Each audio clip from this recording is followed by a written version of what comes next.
Un début de saison en demi-teinte pour le Real Madrid. On arrive à la fin de 2024. 2025, ça arrive dans quelques jours. Je vais vous dire, pour moi, qui a été le meilleur joueur du début de saison du Real Madrid. Hola, hola, bienvenue sur ma chaîne Madrid Galaxy. Aujourd'hui, petite vidéo, la dernière vidéo de l'année 2024 pour vous dire qui a été le meilleur joueur, selon moi, du Real Madrid depuis le début de la saison.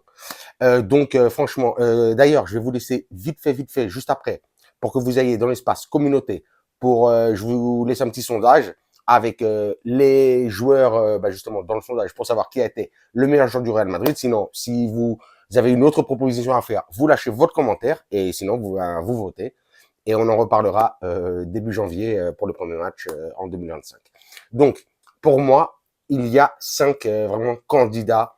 Ce sont d'ailleurs les 5 joueurs indiscutables titulaires pour Carleto Ancelotti, qui sont Mbappé, Vinicius, Valverde, Courtois et Bellingham. Je ne sais pas pourquoi j'ai fait 6 alors que c'est que 5 en vrai. Mais bon, c'est comme ça.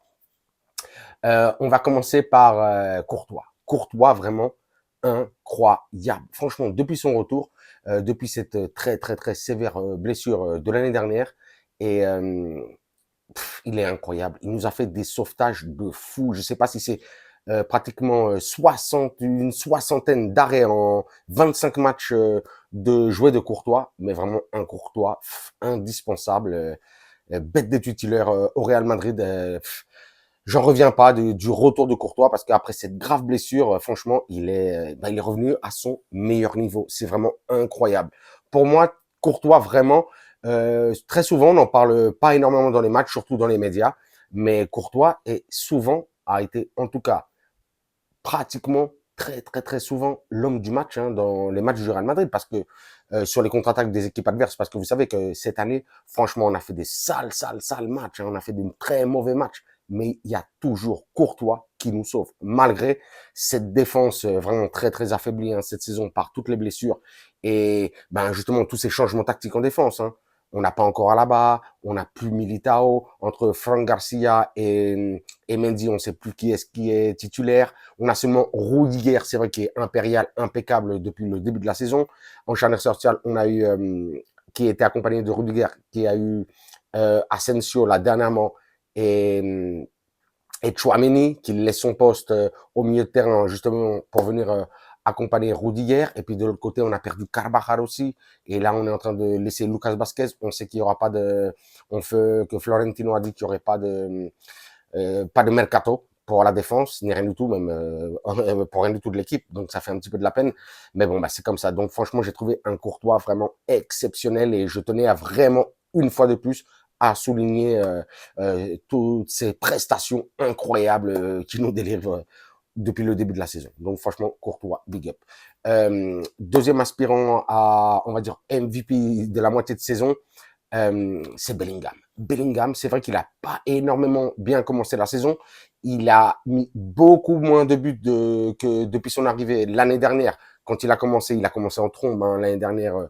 Je dis l'année dernière, 2023, quand il a été transféré au Real Madrid. Il marquait des buts, il faisait des passes D.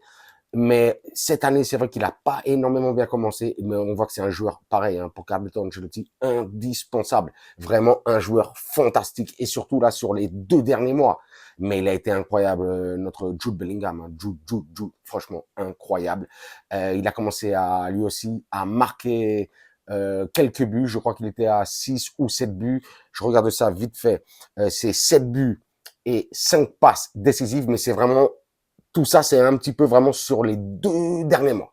Franchement, il s'est grave réveillé et il a apporté énormément à l'équipe. Ancelotti a compris que un petit peu plus la position de Bellingham qui était vraiment comme la position de l'année dernière, juste derrière les 2 attaquants. Même si c'est vrai que cette année, encore une fois de plus, avec l'arrivée de Mbappé, on a joué énormément de matchs avec 3 attaquants et Bellingham un petit peu plus derrière. Mais vraiment, ce Bellingham derrière 2 attaquants, c'est magnifique. Troisième aspirant, Federico Valverde, El Halcón. El Halcón,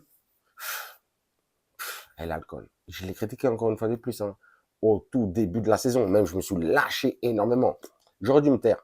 Parce que vraiment, Fede Valverde, là, il est indispensable au Real Madrid. Lui aussi, il est en train de nous faire euh, de super matchs. Il tape, il est à l'arrache dans toutes les compétitions. Il est magnifique. Cette année, en plus, on l'a vu jouer à énormément de postes. Hein. On l'a vu latéral droit, on l'a vu ailier droit, on l'a vu dans le milieu de terrain, que ce soit à l'organisation, construction, milieu défensif. On l'a vu intérieur droit, intérieur gauche. Il a même dépanné sur le latéral gauche. Franchement, Fede Valverde, incroyable. En plus, lui aussi, je regarde un petit peu ses stats, c'est 6 buts et 2 passes D. C'est beau, c'est beau. Et vous avez vu, hein, dernièrement, il nous a claqué un bête de but là, mais bon.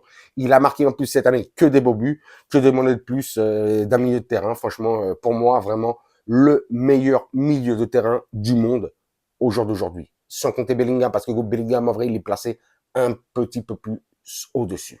Quatrième aspirant, Vinicius Junior. Vini. Vous le savez, un de mes favoris, mon chouchou, mais, franchement, je kiffe trop Vini. Franchement, très bon Vini, mais il a été aussi, lui aussi, lastimé par les blessures. Ça a été un petit peu difficile, il n'a pas eu énormément de continuité. Mais on a vu un Vini qui est en train de revenir vraiment en force. Vini, pareil, hein, je regarde un petit peu les stats. Vini, c'est 14 buts et 8 passes D. Franchement, à la mi-saison, franchement, de très, très, très belles stats de la part de Vini Junior. Ce qu'on pourrait lui reprocher, c'est un petit peu comme d'habitude du spectacle, pas le reprocher justement, non, ça c'est pas pour le reprocher. Hein. Il nous offre du spectacle, du jeu, du dribbling, des buts, des passes D, mais son attitude souvent laisse à désirer. Et ça c'est vraiment dommage. C'est vraiment dommage. Mais sinon, au niveau des stats et tout ça, ça fait plaisir. Mais le problème, c'est le cinquième aspirant, Kylian Mbappé. Parce que justement, il se marche sur les plates-bandes entre Mbappé et Vinicius quand les deux sont sur le terrain. Même si dernièrement, on a vu que Carleto a les fait énormément changer de position. On voit que dernièrement, Vini est beaucoup plus placé dans le centre et Mbappé reprend sa position naturelle sur cette aile gauche. Mbappé, que dire de Mbappé? Je sais que là, peut-être sur cette vidéo, je sais pas si je vais me faire des haters, je vais me faire des ennemis, je ne sais pas. Mais franchement, Mbappé, exceptionnel, exceptionnel. Les gens peuvent parler. Mbappé, je crois que c'est 14 buts et 4 ou 5, non, 4 passes décisives. Il a été lui aussi blessé, il a aussi manqué pas mal de matchs, il n'a pas joué titulaire non plus. Enfin, il a joué titulaire beaucoup de matchs, mais il n'a pas joué non plus à chaque fois les 90 minutes. J'ai trouvé un très bon Mbappé hein, pour une première saison justement d'adaptation. Mais franchement, un très bon Mbappé. Attends, 14 buts, 4 passes D. Mais franchement, c'est beau. Hein. Ça veut dire je pense qu'il vont à la fin de la saison, si le Real Madrid continue un petit peu dans toutes les compétitions, ce qu'on espère, il pourra arriver à 30, 35 buts, peut-être même 40 buts. Et les passes D, pareil. Hein. On sait que Mbappé est un grand passeur. Hein. Si vous regardez un petit peu les stats, que ce soit pas vraiment à Monaco, mais vraiment à Paris, c'est un joueur qui fait énormément de passes décisives. Donc j'ai une énorme confiance cette année en Mbappé. Et pour moi, de ces 5 joueurs que je vous ai dit, Valverde, Bellingham, Courtois, Vinicius et Mbappé, pour moi, en tout cas, seulement parce que c'est sa première saison et avec ces stats-là, et ce qu'il est en train d'apporter sur les derniers matchs de l'équipe, pour moi, le meilleur joueur du Real Madrid depuis le début de la saison, c'est Kylian Mbappé. N'en déplaise à certains. Et sinon, vous me dites pareil en commentaire, pourquoi et pour qui, ceci, cela. Voilà. Je vous dis, moi, je sens le kiff.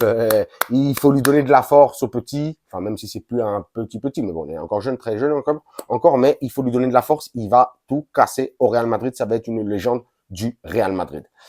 Donc voilà, je voulais un petit peu parler de ça aussi. Vite fait, ce que j'ai lu hier, je crois que c'était hier ou ce matin, je ne sais plus. Transfermarkt, hein, bien entendu. Cette page internet super cotée qui justement met des cotes sur la valeur des joueurs, mais qui ont mis Lamine Yamal qui vaut plus que Kylian Mbappé. Mais c'est une plaisanterie. Mais je rigole, ça me fait rire. J'ai noté. Comme je vous ai dit, hein, là, c'est Kylian Mbappé, 14 buts, 4 passes D. Lamine Yamal, 14 buts, 4 passes D. j'ai noté, c'est 6 buts, 11 passes D. C'est vrai que 11 passes D, c'est très beau, mais on sait que Lamine, mais 6 buts, mais de quoi on nous parle? Lamine Yamal, c'est pratiquement l'attaquant après Lewandowski par excellence du FC Barcelone. C'est n'importe quoi, c'est n'importe quoi. Il a que 17 ans, il a rien montré, ni démontré, ni rien du tout. Il se blesse tous les 4 matins. Et on va nous dire que Mbappé vaut moins que Lamine Yamal. Non, franchement, j'y crois pas, j'y crois pas. Et j'ai pas envie de parler vraiment énormément de Lamine Yamal parce que c'est vrai que il est très jeune, il est très bon, mais on voit ce qui se passe, hein, que ça fait très très longtemps, depuis pratiquement 7, 8 ans, quelque chose comme ça. On en a vu hein, des jeunes de la Masia qui commençaient très bien pendant 1 an, 2 ans et après ils se blessent tous. Hein. Vous l'avez vu, hein, que ce soit la Gabi, que ce soit les Pedri. On l'a vu déjà avec Koubarsi. Koubarsi aussi est en train de se blesser et tout ça. Hein. Mais Koubarsi aussi, il a monté genre de 30 ou 40 millions. Là. Mais Koubarsi, il vaut rien du tout. Non, mais pour moi, vous allez me dire que j'aime pas le Barça. C'est vrai, j'aime pas le Barça. Mais le Barça est en train de faire n'importe quoi. Ils sont en train de cramer tous ces joueurs. Alors que moi, j'aimerais vraiment avoir un beau Barça. Justement, une bonne équipe qui puisse vraiment lutter la Liga contre l'Atlético, contre le Real Madrid. On verra ce que ça va donner. Mais bon, j'ai vraiment très, très, très peur pour Lamine Yamal. Je pense qu'il devrait le dosifier un petit peu parce que sinon ce joueur-là, il va durer encore 6 mois, 1 an et sa carrière va finir, je sais pas où elle va finir, mais elle va finir très très très rapidement. Mais bon, je voulais vous parler un petit peu du transfert marque parce que ça m'a énormément fait rire. Euh, donc voilà, c'était la dernière vidéo après Noël, juste avant le Nouvel An. Et donc, bah voilà, on arrive là en 2025, on finit 2025 on finit 2024, excusez-moi, avec la Super Coupe d'Europe, avec la Coupe intercontinentale, et il nous reste à aller chercher 5 titres cette saison, c'est-à-dire la Liga, la Ligue des Champions, la Coupe du Roi, la Super Coupe d'Espagne et le Mondial des clubs. On pourrait finir la saison avec 7 titres, les amis. Je l'espère, je l'espère. Donc voilà. J'espère que ça n'a pas été une vidéo un petit peu trop longue de tout ça. De toute façon, on se voit on se revoit très rapidement, c'est-à-dire en 2025, dans quelques jours, le vendredi 3 janvier à 21 h pour le match en retard contre Valencia. On ira à Mestalla. À Valencia, ils sont pas bien. Ils sont avant-dernier, quelque chose comme ça. Ouf. Ils sont en bas, ils sont en bas. Mais bon, nous, on doit aller chercher la victoire pour continuer à mettre la pression sur l'Atlético et continuer à prendre de l'avantage sur le Barça. Et on verra ce que ça donne. Donc vraiment une très belle opportunité. En plus, là, on va aller jouer une équipe qui a beaucoup de doutes et qui est dans le mal. Mais bon, il va falloir leur faire du sale. Je regarde si j'ai oublié quelque chose, comme d'habitude. Sinon, vous me dites en commentaire ce que vous avez pensé de la vidéo. Pour vous, qui est le joueur le plus important du Real Madrid? Quel a été le joueur qui vous a le plus impressionné depuis le début de la saison? Et sur ce, je vous dirai, hein, comme d'habitude, hein, vous vous abonnez, vous me lâchez un commentaire, un like, un pouce. Moi, à vos commentaires, bien entendu, je vous lâche des commentaires, des likes, des pouces. Mais le plus important, comme d'habitude, je vous lâche des cœurs. Et sur ce, je vous dirai à la Madrid. Et non, non, je me suis trompé. Je vous dirai hasta la próxima et à la Madrid.